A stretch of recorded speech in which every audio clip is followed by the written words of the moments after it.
Hi there. My dad always taught me that you become like the people that you spend time with and the books that you read. And I would add to that and say it's also the entertainment that you watch. Today we'll talk about three influences who are shaping the person that you are becoming. Hi, I'm Diane LaFoon, and I'm here with your Joy Tip of the Week. I'd love to hear from you. Where are you tuning in from? Tell us in the chat. What are some of the influences in your life? What book are you reading these days? Is there a favorite TV show that you watch? Let us know in the chats. Give us your recommendation. We'd love to hear from you. So, today we're going to talk about three influencers who are shaping the person that you want to become. And the first influencer is the people that you spend time with. So it really surprises me. I have a post from years ago, from February of 2017, that I still receive comments and likes and shares on. And I'm not quite sure if it's for the right reasons or the wrong reasons, but it's a post of two people. It's my most popular post by far. And it's an image. And on the image, it says, "Toxic people ruin your self-worth and hold you back from greatness. Surround yourself with people who encourage, motivate, and inspire you to be your best." Now, I have a sneaking suspicion that there are toxic people in a lot of our lives, and that post may bring up a desire to eliminate those relationships. And that's not what I'm saying. I don't think we end relationships with toxic people in our life. I do think that we limit maybe and set boundaries on those relationships because my understanding is that toxic person, the person who is bringing you down all the time, they need someone like you who's going to motivate and encourage and inspire them to be better people. So yeah, I don't think we should eliminate those toxic relationships, but we should set boundaries on them and limit them. What I am saying is that you should surround yourself and spend time with people who encourage you and uplift you, motivate you, inspire you to become the person that you want to be. Spend most of your time with those kind of people so that you can be influenced by them. So the second influencer in our lives is the books that we read. We often hear with computers the saying that garbage in, garbage out. Well, our brain is the most sophisticated computer in the world as far as I'm concerned. And what you put in your brain, the books that you read, will forever be imprinted on your mind. So choose wisely.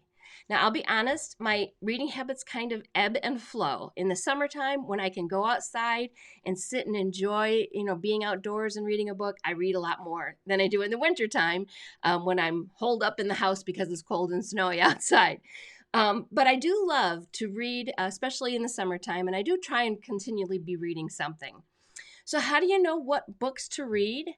Well, my first recommendation is to get recommendations from those people who are the positive influence on you.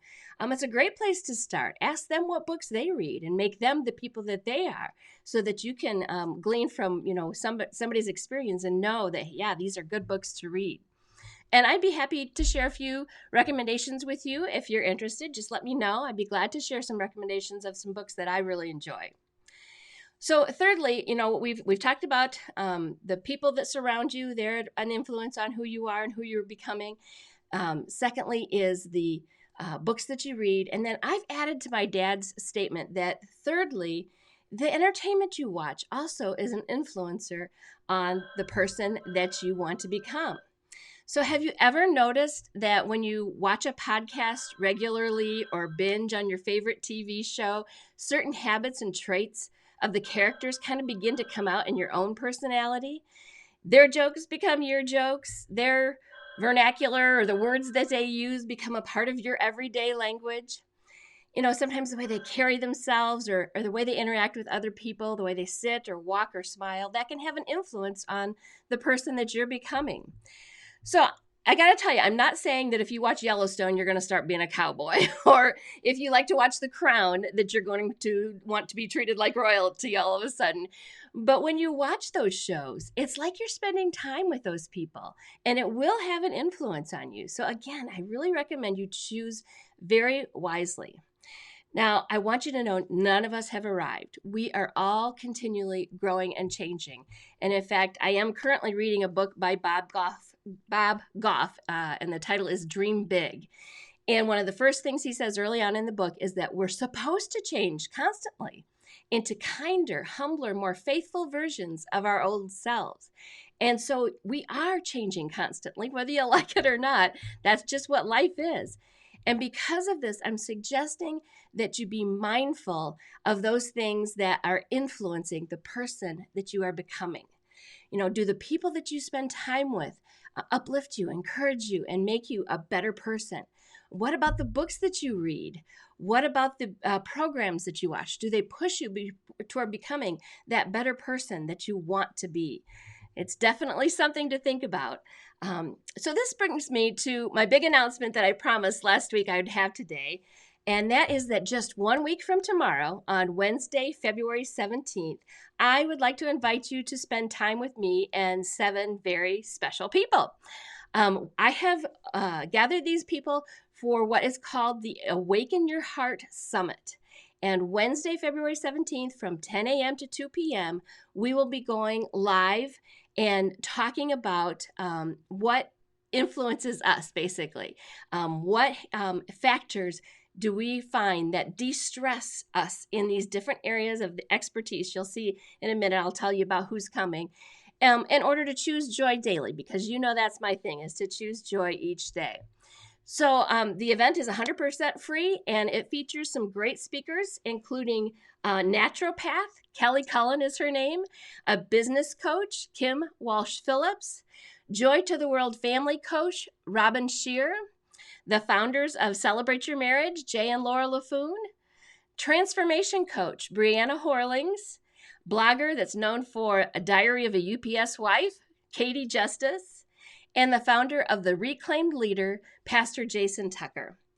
So how do you reserve your spot for this great summit coming up next week? You simply go to awakenyourheartsummit.com, and I'll put a link to that in the comments. It's awakenyourheartsummit.com, and you can discover the very best speakers from these 8 speakers over a 4-hour event that is going to be absolutely free, so you can master the art of de-stressing in many areas of your life so that you can feel joy daily. Reserve your spot now at awakenyourheartsummit.com. And thanks for watching this Joy Tip of the Week. Remember, joy doesn't simply happen to us. You have to choose joy every single day.